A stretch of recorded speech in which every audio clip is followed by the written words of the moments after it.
Hello guys, welcome to my YouTube channel the nursing show. आशा करती हूँ कि आपकी जो प्रिपरेशन है एएनएम और नर्सिंग जो जीएनएम नर्सिंग टेस्ट की है जो फरवरी में होने जा रहा है उसकी प्रिपरेशन अच्छी चल रही होगी। तो काफ़ी लंबे टाइम समय के बाद में जो ये क्लासेस है वो लेके आए हैं और इसमें क्या है कि जो क्लासेस का पैटर्न है वो चेंज किया गया है क्योंकि जो एग्ज़ाम्स हैं वो बहुत ज़्यादा पास में हैं।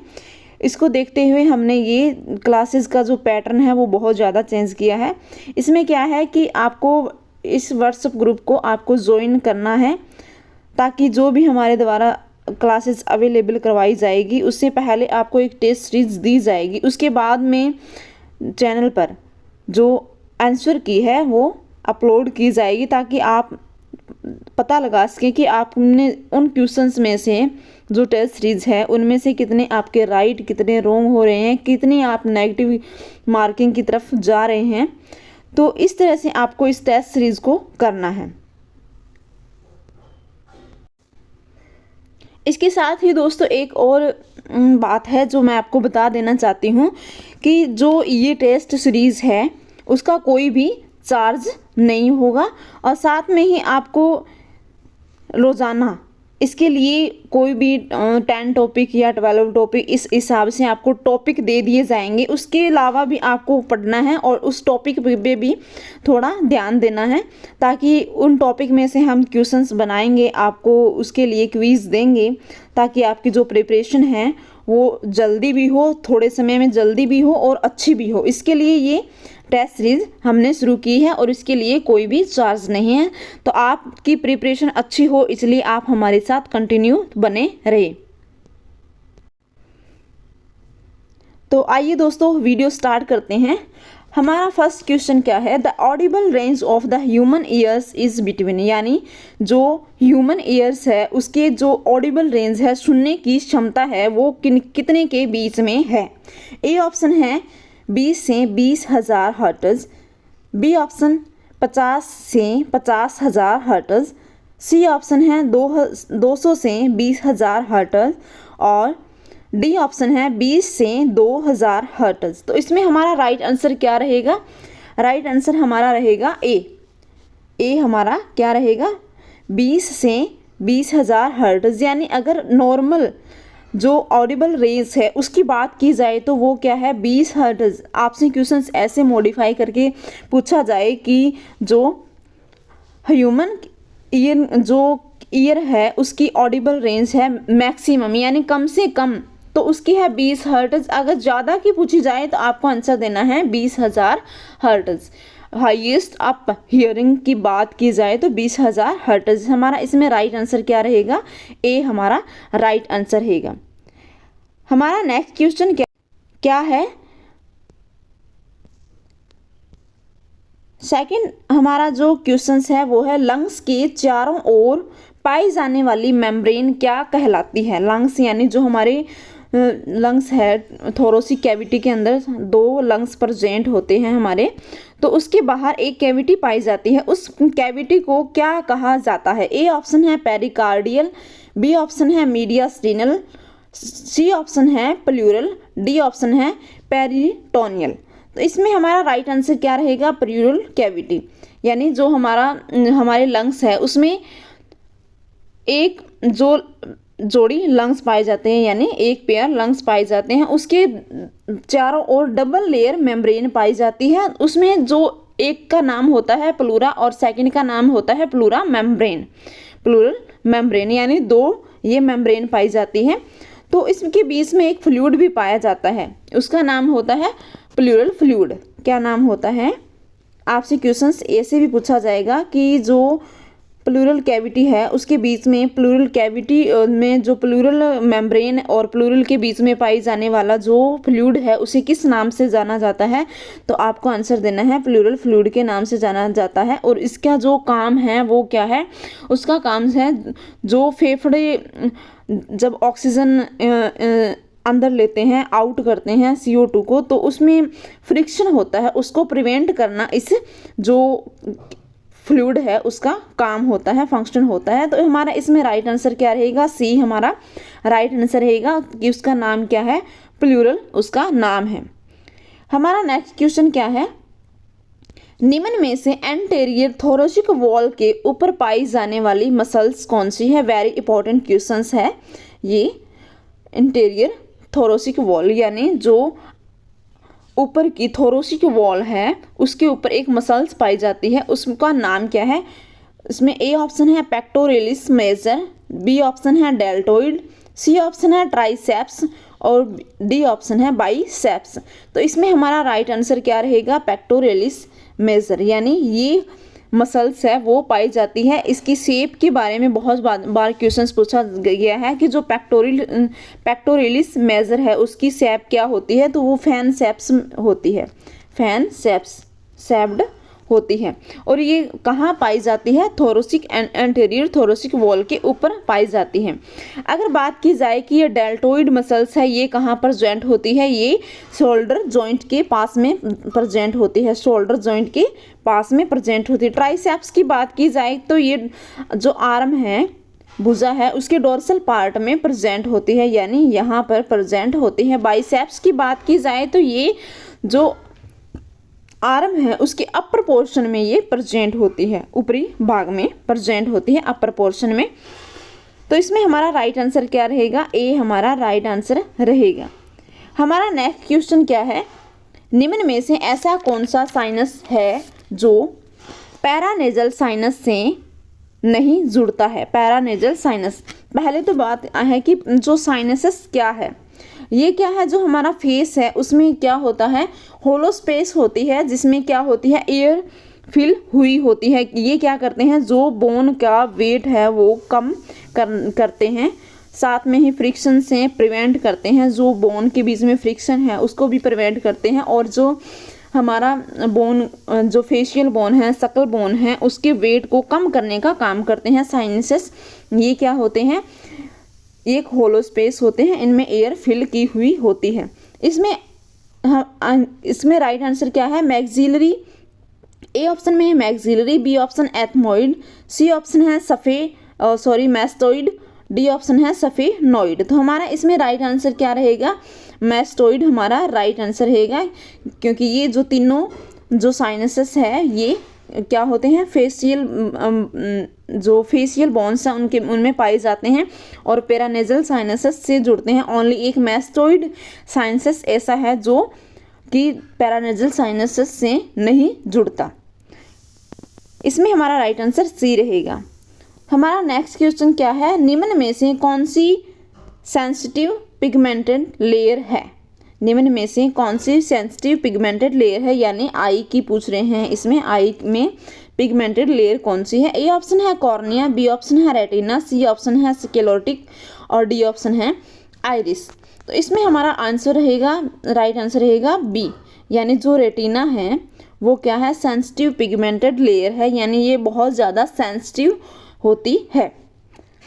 हमारा नेक्स्ट क्वेश्चन क्या है, ह्यूमन ब्लड में नॉर्मल प्लेटलेट काउंट कितनी होती है। यहाँ ब्लड में बात की जा रही है, टोटल प्लेटलेट काउंट की बात नहीं की जा रही, यहाँ पे बात की जा रही है ओनली ह्यूमन ब्लड में। ओके, इसमें हमारा राइट आंसर क्या रहेगा, 15,000 से ए ऑप्शन में है 15,000 से 35,000, बी ऑप्शन है 18,000 से 20,000, सी ऑप्शन है 10,000 से 50,000 और डी ऑप्शन है 8,000 से 15,000। तो इसमें हमारा राइट आंसर क्या रहेगा, 15,000 से 35,000। इसमें हमारा राइट आंसर रहेगा MM3 ब्लड, यानी इसको इसमें इस यूनिट में मापा जाएगा। अगर डायमीटर की बात की जाए तो इसकी जो प्लेटलेट नॉर्मल जो प्लेटलेट काउंट है उसमें प्लेटलेट का डायमीटर भी कभी कभी पूछा जाता है, तो इसमें हो गया 1 से 4 माइक्रोन्स, क्या होएगा, माइक्रोन्स डायमीटर होता है, 1 से लेके 4 माइक्रोन्स डायमीटर होता है। अगर इसकी बात की जाए कि ये फॉर्म कहाँ होती है, इनका फॉर्मेशन कहाँ होता है, जो प्लेटलेट काउंट है उसका फॉर्मेशन हमारी बॉडी में कहाँ होता है, तो ये इसका फॉर्मेशन होता है बोन मेरो में। बोन मेरो में मेगा कार्योसाइट्स पाई जाती हैं, मेगा कार्योसाइट्स सेल्स होती है, वो क्या करती है, प्लेटलेट्स है उसका फॉर्मेशन करने में काम करती है। इसके जो फंक्शंस है उसके बारे में भी बात की जाती है। जो प्लेटलेट है उसके फंक्शंस क्या है, तो इसका फंक्शंस है help in blood coagulation, clot retraction, यानी जो क्लोट बनाने के काम में आता है, और साथ में ही ये ब्लड कोगुलेशन में भी सहायता करता है, यानी रक्त का थक्का जमाने के भी काम में आता है। इसमें हमारा राइट आंसर रहेगा ए। हमारा नेक्स्ट क्वेश्चन क्या है, which artery supplied oxygenated blood to the stomach, यानी जो एब्डोमेन है, स्टमक है, उसको ऑक्सीजनेटेड ब्लड सप्लाई कौन सी आर्टरी करती है। ए ऑप्शन है सिफेलिक, बी ऑप्शन है गैस्ट्रिक, सी ऑप्शन है सीलियक, डी ऑप्शन है कैरोटिड। तो इसमें हमारा राइट आंसर क्या रहेगा, राइट आंसर रहेगा सीलियक आर्टरी, यानी जो सीलियक आर्टरी है ये क्या करती है, जो स्टमक है उसको ऑक्सीजनेटेड ब्लड की सप्लाई करती है। इसकी जो 3 ब्रांचेज होती है, इसकी 3 ब्रांचेज होती है, उसके नाम क्या है, एक है लेफ्ट गैस्ट्रिक आर्टरी, फर्स्ट है लेफ्ट गैस्ट्रिक आर्टरी, और दूसरी है स्प्लेनिक आर्टरी। ये स्प्लीन को क्या करती है, उसको ऑक्सीजनेटेड ब्लड सप्लाई करती है। और थर्ड है हिपेटिक तो मतलब लीवर को ब्लड सप्लाई करती है। यानी ये 3 ब्रांचेज होती है किसकी, सीलियक आर्टरी की ब्रांचेस होती है। इसको सीलियक ट्रंक के नाम से भी जाना जाता है, जो सीलियक आर्टरी है उसको सीलियक ट्रंक के नाम से भी जाना जाता है। बहुत बार ये क्वेश्चंस पूछा गया है, वेरी इंपॉर्टेंट। हमारा नेक्स्ट क्वेश्चन क्या है, जब आरबीसी की संख्या बढ़ती है तो निम्न में से कौन सी स्टेज अकर होती है। जब आरबीसी की संख्या बढ़ती है तो कौन सी स्टेज अकर होती है, यानी ह्यूमन ब्लड में अगर आरबीसी की संख्या कंटिन्यू बढ़ती रहती है तो एक मतलब स्टेज होती है जिसमें निम्न में से ऐसी स्टेज अकर हो जाती है जिससे कई प्रॉब्लम क्रिएट होती है। इसमें हमारा राइट आंसर क्या रहेगा, ए ऑप्शन में एसिडिटी, बी ऑप्शन है lack of oxygen, C option है एल्केनिटी, यानी क्षारीय बहुत ज़्यादा ब्लड है वो क्षारीय हो जाता है, डी ऑप्शन है लो टेम्परेचर। तो इसमें हमारा राइट आंसर क्या रहेगा, लैक ऑफ ऑक्सीजन, यानी O2 है वो उसकी कमी हो जाएगी। आरबीसी की संख्या बढ़ेगी तो ऑक्सीजन की कमी हो जाएगी। इसमें हमारा राइट आंसर क्या रहेगा, बी हमारा राइट आंसर रहेगा। हमारा नेक्स्ट क्वेश्चन क्या है, urinary bladder is line with, यानी जो यूरिनरी ब्लैडर है उसमें किस प्रकार के टिश्यूज पाए जाते हैं। इसमें क्वेश्चंस ऐसे भी पूछा जा सकता है। ए ऑप्शन है सिंपल एपिथेलियम, बी ऑप्शन है स्ट्रेटिफाइड एपिथेलियम, सी ऑप्शन है ट्रांडिशनल एपिथेलियम, और डी ऑप्शन है स्ट्रेटिफाइड एपिथेलियम। तो इसमें हमारा राइट आंसर क्या रहेगा, जो ट्रेडिशनल एपिथेलियम है वो टिश्यूज क्या है, लाइन विद होते हैं यूरिनरी ब्लैडर में। इसमें क्या होती है, जो इलास्टिसिटी है उसकी जो क्षमता है वो पाई जाती है। जो यूरिनरी ब्लैडर है वो मतलब ये जब उसमें यूरिन भरा होता है तो वो फूलता भी है, और उसकी जो इलास्टिसिटी है वो कम और ज़्यादा होती रहती है, सिकुड़ता है, कॉन्ट्रैक्शन होता है, कभी बढ़ता है। तो इसमें ये ट्रांजिशनल जो एपिथेलियम टिश्यूज़ है उसकी एक जो विशेषता है, उसकी क्या विशेषता है कि इसमें जो इलास्टिसिटी की जो प्रोसेस है वो पाई जाती है, ताकि जो यूरिनरी ब्लैडर में जब यूरिन आए तो उसकी जो क्षमता है वो बढ़ जाती है, कभी कम हो जाती है। तो इस तरह से ये ट्रांजिशनल एपिथेलियम टिश्यूज वर्क करते हैं, फंक्शन करते हैं। सी ऑप्शन इसमें हमारा राइट आंसर रहेगा। हमारा नेक्स्ट क्वेश्चन क्या है, व्रैप्ड इंस्ट्रूमेंट कितने समय के लिए ऑटोक्लेव किए जाने चाहिए, यानी जो व्रैप्ड इंस्ट्रूमेंट है उनके ऑटोक्लेव की बात की जा रही है। ए ऑप्शन है 20 मिनट, बी ऑप्शन है 30 मिनट, सी ऑप्शन है 45 मिनट, और डी ऑप्शन है 1 घंटा। तो इसमें हमारा राइट आंसर क्या रहेगा, 30 मिनट, यानी 30 मिनट के लिए इसको ऑटोक्लेव किए जाने चाहिए। ये क्या है, प्रोटोकॉल के अकॉर्डिंग ये फिक्स टाइम है, यानी जो व्रैप्ड इंस्ट्रूमेंट है उनका फिक्स टाइम है प्रोटोकॉल के अकॉर्डिंग। तो इसमें हमारा राइट आंसर क्या रहेगा, बी हमारा राइट आंसर रहेगा। ऑटोक्लेव में क्या किया जाता है, ये एक फिजिकल मेथड होती है स्टरलाइजेशन की। कौन सी, फिजिकल मेथड। आपसे क्वेश्चंस ऐसे भी पूछा जा सकता है कि ऑटोक्लेव कौन सी मेथड होती हैं, तो ये होती है स्टेरिलाइजेशन की और डिसइंफेक्शन की फिजिकल मेथड में गिनी जाती है। इसमें क्या कॉम्बिनेशन यूज़ किया जाता है, इसमें क्या कॉम्बिनेशन यूज़ किया जाता है, स्टीम, प्रेशर और टाइम, यानी इसमें स्टीम भी होती है और प्रेशर भी और टाइम भी, इसके अकॉर्डिंग ये काम किया जाता है। तो इसमें लगभग मैक्सिमम जो टेम्परेचर है उसके लिए भी बात की जाती है, जो ऑटोक्लेव है उसके लिए जो प्रोटोकॉल के अकॉर्डिंग जो टेम्परेचर है वो कितना होना चाहिए, वो होना चाहिए 121 डिग्री सेल्सियस, 121 डिग्री सेल्सियस। और इसमें जो प्रेशर है वो यूज़ किया जाता है 15 LBS स्क्वायर, 15 LBS स्क्वायर ये यूज़ किया जाता है। और 121 डिग्री सेल्सियस ये टेम्परेचर और 30 मिनट इसके लिए टाइम यूज़ किया जाता है ऑटोक्लेव के लिए। प्रोटोकॉल के अकॉर्डिंग ये स्टेबल प्रेशर, टाइम और टेम्परेचर यूज़ किया जाता है। इसमें हमारा राइट आंसर बी रहेगा। हमारा नेक्स्ट क्वेश्चन, निम्न में लिखित में से कौन सी ऐसी स्थिति है एक्यूट ऑर्गेनिक मेंटल डिसऑर्डर का एग्जाम्पल है, यानी ऐसी कौन सी स्थिति है जो एक्यूट ऑर्गेनिक मेंटल डिसऑर्डर का एग्जाम्पल है।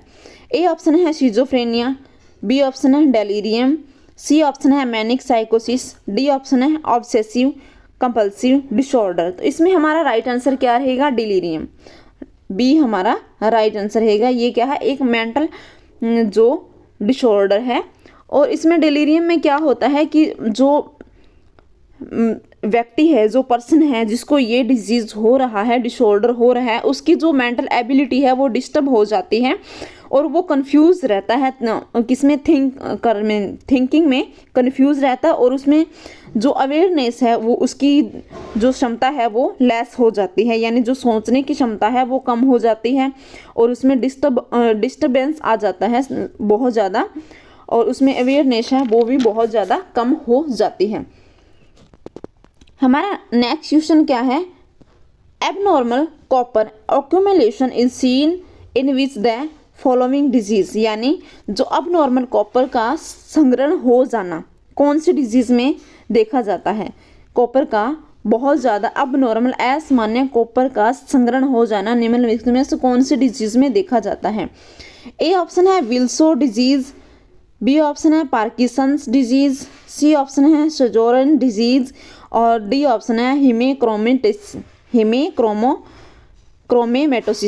इस कौन सी डिजीज़ में देखा जाता है, तो इसमें हमारा राइट आंसर रहेगा ए ऑप्शन हमारा राइट आंसर रहेगा। इसके अदर साइन एंड सिम्टम की बात की जाए तो क्या है कि ये जो डिजीज़ है ये बहुत ज़्यादा रेयर होता है और इनहेरिटेड डिजीज़ होता है। ये मोस्ट कॉमनली 12 से 13 साल की ईयर जो एज है उसमें देखा जाता है। उसकी साइन सिम्टम में क्या होता है, स्वेलिंग हो जाती है बच्चे में, बहुत ज़्यादा स्वेलिंग, फैटीग, जो पेट दर्द के साइन एंड सिम्टम है वो बहुत ज़्यादा देखे जाते हैं और जो बॉडी की मूवमेंट है वो बहुत ज़्यादा कोऑर्डिनेट हो जाती है, यानी बहुत ज़्यादा मूवमेंट होने लगती है। जो एब्डोमेन पेन है वो बहुत ज़्यादा देखा जा सकता है। ट्रीटमेंट क्या होता है, इसमें ट्रीटमेंट अलग अलग तरह के होते हैं क्योंकि ये इस स्टेजेस के अनुसार इसमें ट्रीटमेंट किया जाता है। विल्सन्स डिजीज़ में इसमें फाइनल ट्रीटमेंट में किया जाता है। अगर बहुत ज़्यादा हाईएस्ट स्टेजेस में ये डिजीज़ पहुंच जाए तो इसमें लास्ट एंड जो ट्रीटमेंट है वो किया जाता है लीवर ट्रांसप्लांट। ये जो लीवर का ट्रांसप्लांट है वो ही इसका फाइनल ट्रीटमेंट किया जाता है। हमारा नेक्स्ट क्वेश्चन क्या है, which of the following location appropriate to screen for the jaundice in a child, यानी ऐसा कौन सी जगह है जहाँ पे एक बच्चे में अपने देखते हैं जॉन्डिस की जो लक्षण है वो एक अहम बच्चे में देखते हैं, ऐसी कौन सी लोकेशन है एप्रोप्राइट यानी सजेस्टेड। ए ऑप्शन है स्किन ओवर सैक्रम, सैक्रम के ऊपर की स्किन है, बी ऑप्शन है एब्डोमेन के ऊपर की स्किन है, सी ऑप्शन है ईयर पिन्ना और डी ऑप्शन है नॉन ऑफ अबोव। तो इसमें हमारा राइट आंसर रहेगा जो पेट के ऊपर की स्किन है उसके हम ऑब्जर्व करके देखते हैं तो जॉन्डिस के जो स्क्रीन के लक्षण हैं वो हमें सीन होते हैं। स्किन ऑफ एब्डोमेन, बी हमारा राइट आंसर रहेगा। जॉन्डिस में क्या होता है, जो बिलिरुबिन है, हमारे ब्लड में बिलिरुबिन पाया जाता है, उसकी जो अमाउंट है वो बहुत ज़्यादा एक्सेसिव हो जाती है। इससे जो जॉन्डिस है वो आकर होने के चांसेस रहते हैं। हमारा नेक्स्ट क्वेश्चन क्या है, द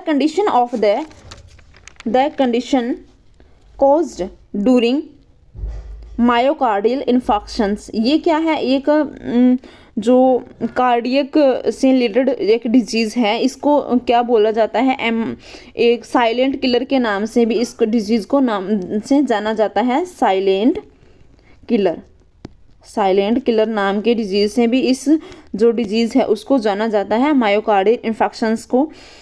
इसमें हमारा राइट आंसर क्या रहेगा, ए ऑप्शन है कार्डियोजेनिक ट्रॉमा, बी ऑप्शन है हाइपोवोलेमिक ट्रॉमा, सी ऑप्शन है न्यूरोजेनिक ट्रॉमा और डी ऑप्शन है सेप्टिक शॉक। इसमें हमारा राइट आंसर क्या रहेगा, कार्डियोजेनिक ट्रॉमा, ए हमारा राइट आंसर रहेगा, कार्डियोजेनिक ट्रॉमा हमारा राइट आंसर रहने वाला है। इसमें क्या होता है, जो ब्लड का फ्लो है वो कॉरोनरी आर्टरी के द्वारा बहुत ज़्यादा कम हो जाता है, कॉरोनरी आर्टरी के द्वारा जो सप्लाई किया गया ब्लड है वो बहुत ज़्यादा कम हो जाता है, ड्यू टू किसके कारण, अर्थरोस्क्लेरोसिस, यानी ये जॉइंट का डिजीज़ होता है, बोन मेरो में से रिलेटेड अर्थरोस्क्लेरोसिस डिजीज़ है, उसकी वजह से ये ट्रॉमा होता है। तो उसमें ये मायोकार्डियल इन्फेक्शंस ये कोज होता है। हमारा इसमें राइट आंसर क्या रहेगा, ए हमारा राइट आंसर रहेगा। तो साथ में ही आपसे एक ये और बता देना चाहती हूँ कि आप लास्ट में हमें ये कमेंट में ज़रूर बताएं कि जो क्लासेस का टाइम है वो हम क्या रखें, और साथ में ही जो हमें आपको टेस्ट दे रहे हैं उसका टाइम भी हम क्या रखें, इसके लिए भी हमें सजेशन दें। हमारा नेक्स्ट क्वेश्चन क्या है, नोजोकोमियल इन्फेक्शन क्या है, बहुत ज़्यादा इंपॉर्टेंट क्वेश्चन है, बहुत बार पूछा गया है। ए ऑप्शन है घर में एक व्यक्ति से दूसरे व्यक्ति में होने वाला इन्फेक्शन, बी ऑप्शन है टीबी के मरीज से प्राप्त होने वाला इन्फेक्शन, सी ऑप्शन है ए एंड बी दोनों, डी ऑप्शन है इनमें से कोई नहीं। तो इसमें आपका आंसर क्या है, तो इसमें हमारा राइट आंसर है इनमें से कोई नहीं, डी हमारा राइट आंसर रहेगा। तो इसमें आंसर क्या रहेगा राइट, इसमें रहेगा राइट आंसर कि जो हॉस्पिटल से हमें इन्फेक्शन, हॉस्पिटल में मरीज़ को एडमिट करने के बाद में या कभी भी 48 घंटे के अंदर अंदर जो इन्फेक्शंस एक्वायर्ड होता है पेशेंट से, तो उसको क्या बोलते हैं, नोजोकोमियल इन्फेक्शन बोलते हैं। उसी क्या एक अदर नाम से भी जाना जाता है, क्या नाम है, हॉस्पिटल एक्वायर्ड इन्फेक्शन, यानी HAI के नाम से भी जाना जाता है, HAI हॉस्पिटल एक्वायर्ड इन्फेक्शन के नाम से भी जाना जाता है।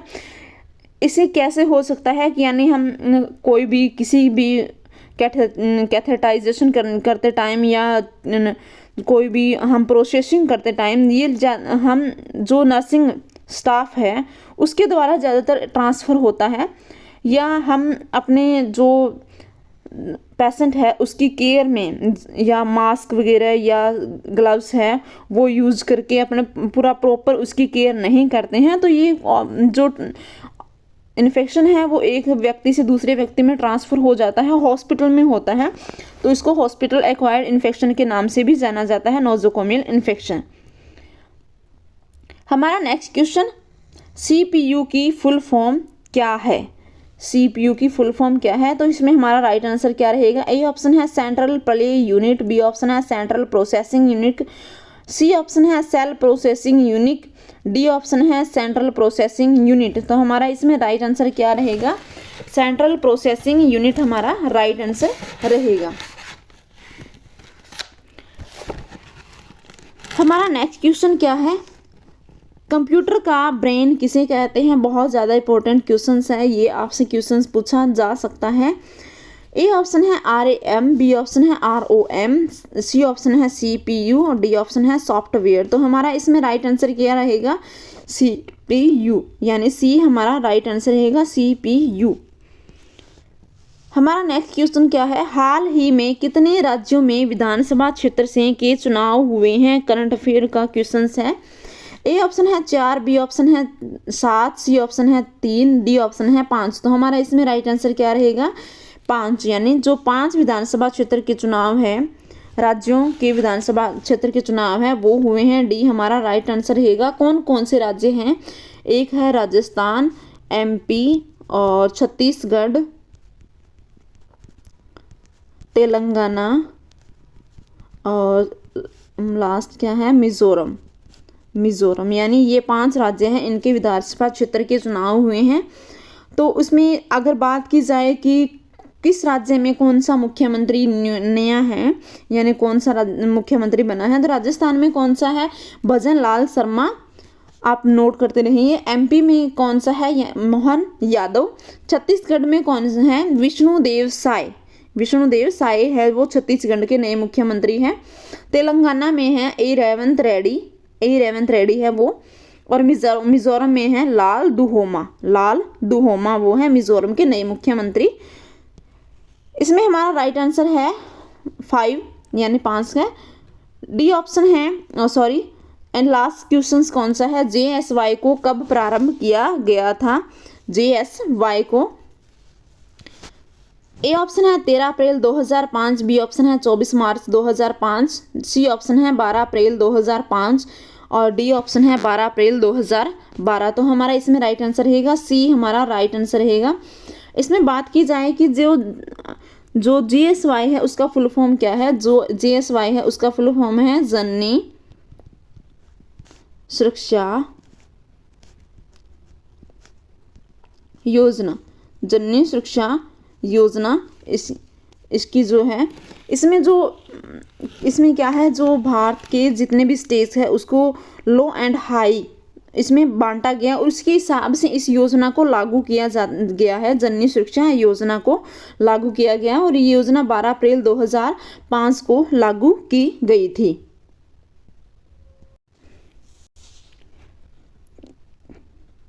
तो दोस्तों अब आपको क्या करना है कि जो आपको कल ये टेस्ट दिया गया है तो उसको अब सबमिट करना है कि आपके इनमें से कितने राइट है कितने रॉन्ग क्वेश्चंस है। साथ में ही एक सजेशन है कि जो भी नर्सिंग एवं पैरामेडिकल भर्ती की तैयारी करें हैं तो उन साथियों को भी ज़्यादा से ज़्यादा ये ग्रुप शेयर करें ताकि वो भी अपनी प्रिपरेशन है वो बहुत ज़्यादा अच्छी तरह से कर सके, थोड़े समय में बहुत ज़्यादा अच्छी तरह से कर सके। तो वीडियो के एंड तक बने रहने के लिए धन्यवाद।